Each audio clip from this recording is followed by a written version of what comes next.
sahabat dan kau dekat,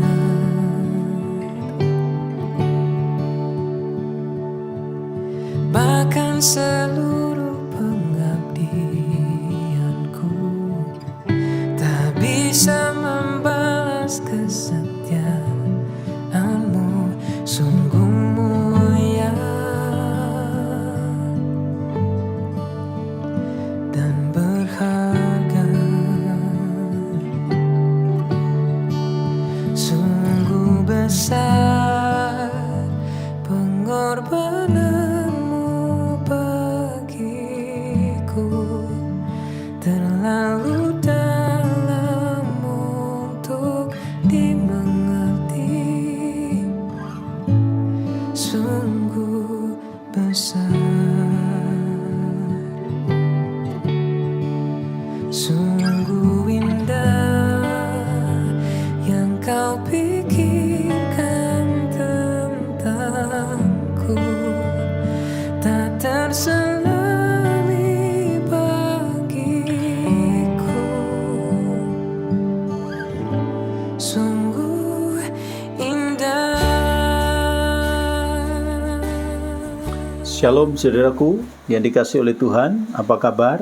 Saya berharap saudara-saudara, Bapak Ibu semuanya dalam keadaan sehat dan senantiasa dalam berkat Tuhan. Mari sebelum kita merenungkan kebenaran firman Tuhan, kita masuk di dalam doa terlebih dahulu. Mari kita berdoa. Bapa kami yang di dalam surga, terima kasih buat waktu yang Tuhan berikan kepada kami untuk kami boleh merenungkan bersama-sama kebenaran firman Tuhan ini. Tuhan tolong berikan kepada hamba-Mu pencerahan, penerangan dalam pikiran hati untuk boleh menyampaikan isi hati Tuhan kepada kami semuanya. Berkati seluruh kami yang menyaksikan untuk tayangan ini. Terima kasih Bapa, di dalam nama Tuhan Yesus Kristus kami sudah berdoa. Haleluya. Amin. Saudara, pada saat ini saya ingin menyampaikan kebenaran firman Tuhan di dalam Matius 27 ayat 27 sampai ayat yang ke-31. Nah, minggu-minggu ini atau hari-hari ini menjelang Jumat Agung, ini adalah peristiwa di mana Yesus Kristus mengalami masa-masa yang sukar, masa-masa yang sulit, masa-masa yang penuh dengan kecemasan. Karena di dalam firman Tuhan, setelah kita mempelajari bersama-sama, kalau kita membaca di dalam Matius pasal 27 ayat 27 mulai ayat 11 sampai ayat yang ke-26. Nah, Yesus pada waktu itu diserahkan kepada Pontius Pilatus. Di sana diadili, di sana diserahkan Yesus kepada Pontius Pilatus, dan akhirnya Pontius Pilatus tidak bisa memutuskan. Dia hanya menyerahkan kembali dan dia tidak mau menanggung dosanya semuanya. Dia cuci tangan dan akhirnya diserahkan kepada prajurit wali negeri tersebut dan membawa Yesus ke gedung pengadilan. Ini adalah kisah sekelumit kisah yang ingin saya sampaikan, tapi makna daripada kebenaran firman Tuhan pada pagi hari ini akan kita renungkan bersama-sama. Yesus diolok-olokkan di dalam Matius 27 ayat 27 sampai 31. Saya akan membacakan bagi Bapak Ibu Saudara semuanya. Kemudian serdadu-serdadu wali negeri membawa Yesus ke gedung pengadilan, lalu memanggil seluruh pasukan berkumpul sekeliling Yesus. Mereka menanggalkan pakaiannya dan mengenakan jubah ungu kepadanya. Mereka menganyam sebuah mahkota duri dan menaruhnya di atas kepalanya. Lalu memberikan dia sebatang buluh di tangan kanannya. Kemudian mereka berlutut di hadapannya dan mengolok-olokkan dia dan katanya, "Salam, hai Raja orang Yahudi." Mereka meludahinya dan mengambil buluh itu dan memukulnya ke kepalanya. Ayat 31, sesudah mengolok-olokkan dia, mereka menanggalkan jubah itu daripadanya dan mengenakan pula pakaiannya kepadanya. Kemudian mereka membawa dia keluar untuk disalibkan. Satu kisah yang memilukan hati, mencemaskan kita semuanya. Apa yang dialami oleh Yesus pada waktu itu sungguh sulit, sukar sekali untuk kita bayangkan bagaimana kalau seandainya itu terjadi dalam kehidupan kita. Saudaraku, Yesus pada waktu itu belum mendapatkan ataupun belum mengalami penyiksaan-penyiksaan secara luar biasa, secara jasmani. Tapi secara psikis, Yesus sudah dilempar ke sana, dilempar ke sini, dan akhirnya Yesus dibawa keluar setelah Pontius Pilatus menyerahkan, ya, dia cuci tangan, dan itu sah untuk Yesus disalibkan. Saudara, pada bagian ini Yesus mengalami masa-masa di mana dia dihancurkan secara psikisnya. Ya, dikatakan di sana dia diolok-olok dan sebagai seorang raja di atas segala raja, dia dihina, diberikan sebuah batang buluh itu seperti bambu yang sekitar ukurannya sekitar 50 cm atau 60 cm diberikan pada Yesus. Seakan-akan ini penghinaan, ini loh tongkatmu, inilah ya. Kalau kamu menjadi seorang raja, kamu harus pegang ini. Seakan-akan seperti itu. Tapi pada waktu itu Yesus diam saja, saudaraku. Yesus tidak memberikan jawaban apa yang menjadi ejekan-ejekan ataupun olokan-olokan daripada serdadu-serdadu dan orang-orang yang mau menyalibkan Yesus.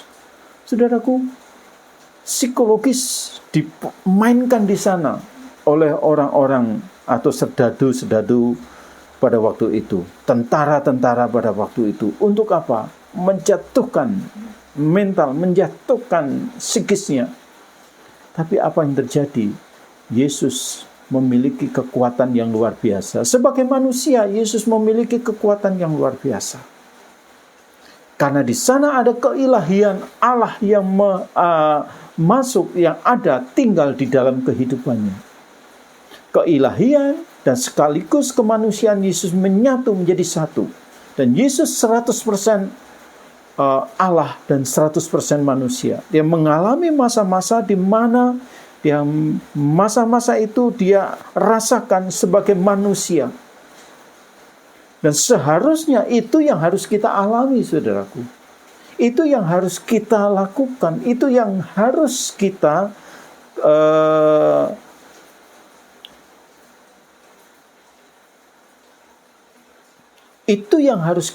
terima, saudaraku. Mengapa demikian? Karena kita orang berdosa. Layaklah kita untuk disalibkan. Layaklah kita untuk dianiaya. Tapi Yesus menggantikan itu semuanya. Untuk supaya apa? Kita menjadi tenang. Nah, disinilah saudaraku, Yesus diam supaya kita tenang. Yesus tidak berkeming. Yesus tidak berkata-kata. Yesus tidak memberikan jawaban. Agar supaya kita ini menjadi menang sebagai orang-orang percaya. Luar biasa, saudaraku. Yesus diolok-olok. Yesus diludahi di sana. Ada di sana Yesus dipukul. Ini mulai, saudaraku. Ayat 30 mengatakan mereka meludahinya dan mengambil buluh itu dan memukulnya di kepalanya. Saudaraku, mulai penyiksaan itu timbul di sana. Yesus dimahkotai duri dan dipukul. Begitu sakitnya, saudaraku. Darah keluar dari kepalanya. Inilah yang ditanggung oleh Yesus karena dosa-dosa kita, karena pelanggaran-pelanggaran kita, karena tingkah laku, perbuatan, tutur kata yang kita kerjakan dalam kehidupan sehari-hari. Yesus ingin menanggung itu semuanya supaya kita terbebaskan dari apa yang pada saat ini harus ditimpakan kepada kita. Inilah kasih Allah kepada kita, kasih Yesus kepada kita, sampai Dia harus merelakan sebagai manusia yang suci untuk menjadi berdosa, karena untuk menanggung dosa-dosa kita. Sebagai Allah, Dia turun kepada dunia ini untuk apa? Untuk supaya menyelamatkan kita semuanya. Yesus diolok-olok untuk menjatuhkan psikisnya, untuk menjatuhkan mentalnya. Tapi di sana ada kekuatan Allah. Nah, saudaraku, kita petik pelajaran dari apa yang dialami oleh Yesus ini. Saudaraku, kita sebagai orang-orang berdosa, kita harus bersyukur, berterima kasih kepada Tuhan. Karena apa? Karena Tuhan menggantikan itu semuanya. Karena Tuhan Yesus sebagai Bapa, sebagai Allah yang mengasihi kita, menggantikan peran kita sebagai orang-orang yang harus disalibkan, sebagai orang-orang yang harus dihina, diolok-olokkan. Tetapi di situ Yesus menggantikannya. Saudaraku yang dikasihi oleh Tuhan, kita tidak bisa membayangkan bagaimana pedihnya ketika diolok-olok, diludahi. Kita seringkali mendengar ejekan dari teman, ada pembulian dari orang yang mungkin tidak menyukai kita. Kita sudah sakit hati dan dendam. Tapi apa yang dikatakan Yesus? Akhir-akhir kehidupannya, Tuhan Bapa, ampunilah mereka, sebab mereka tidak tahu apa yang mereka perbuat. Artinya apa? Tuhan tetap mengasihi orang-orang berdosa. Tuhan Yesus tetap mengasihi orang-orang yang membenci, mengolok, menghina, mencaci maki, memukul. Nah, inilah saudaraku yang perlu kita teladani. Kita sebagai orang-orang percaya, belajar untuk kita rela. Walaupun itu sakit dalam hidup kita, sakit ada di dalam hati kita, tapi kita belajar mengampuni, mengasihi. Itulah ajaran Kristus kepada kita. Hari ini kita sedang memperingati mau masuk di dalam ibadah Jumat Agung. Saudaraku, ini masa-masa di mana Yesus mengalami penderitaan. Nanti pada waktu Jumat Agung Yesus disalibkan. Ini masih dalam waktu-waktu di mana Yesus berkumpul dengan keputusan Bapa di surga. Hari ini kita belajar, memetik pelajaran dari apa yang disampaikan oleh Tuhan kepada kita pada pagi hari ini. Biarkan orang mengejek kita karena kita beriman kepada Kristus. Biarkan orang menghina kita, meludahi, mengolok-olok kita, karena kita menerima Yesus Kristus sebagai Tuhan dan Juru Selamat. Itu tidak mengurangi keselamatan kita. Itu tidak mengurangi kasih kita kepada Tuhan. Itu tidak mengurangi kasih Kristus kepada kita juga. Saudaraku, mari kita belajar dari sini. Kita sungguh-sungguh merelakan hidup kita untuk dipakai oleh Tuhan, untuk kita dijadikan alatnya, untuk kita menerima apa yang pada saat ini dunia sampaikan kepada kita dan belajar seperti Kristus. Yesus diam supaya kita menang. Yesus diam supaya kita memiliki kemenangan. Yesus diam supaya kita hidup di dalam ketenangan. Inilah pengorbanan Yesus buat kita semuanya. Mari saudara kita belajar dari peristiwa ini. Kita belajar bersama-sama untuk tinggal diam di dalam Kristus. tenang dan tenang dan tenang. Itulah kehendak daripada Tuhan bagi kita semuanya. Mari kita belajar melangkah dengan kondisi yang seperti ini. Kita masa-masa dalam penderitaan, masa-masa krisis. Pandemi belum berakhir, belum ada tanda-tanda berakhir. Tapi kita belajar untuk tenang, untuk diam di bawah kaki Tuhan. Dan Tuhan pasti akan menolong kita, menyertai kita, membimbing kita. Sampai suatu saat kita bisa meraih apa yang dijanjikan oleh Tuhan itu, yaitu kemenangan menuju kepada kemenangan.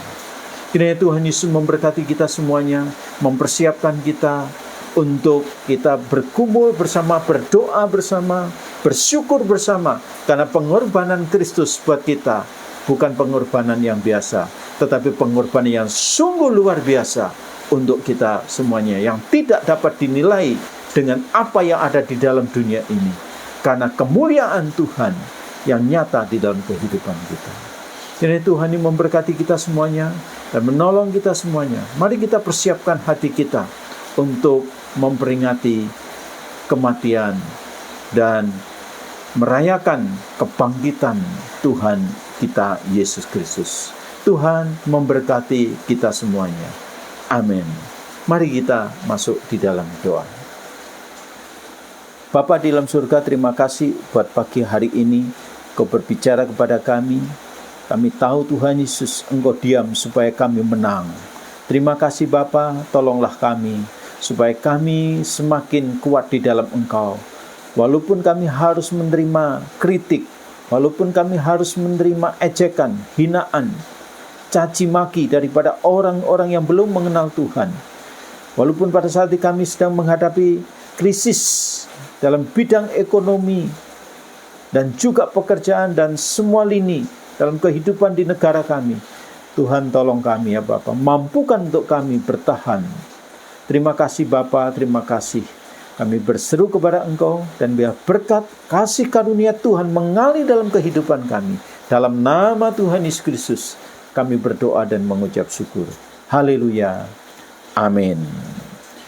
Kiranya Tuhan memberkati kita semuanya, menuntun kita, membimbing kita, dan menolong dalam setiap kehidupan kita. Tuhan Yesus memberkati kita semuanya. Haleluya. Shalom.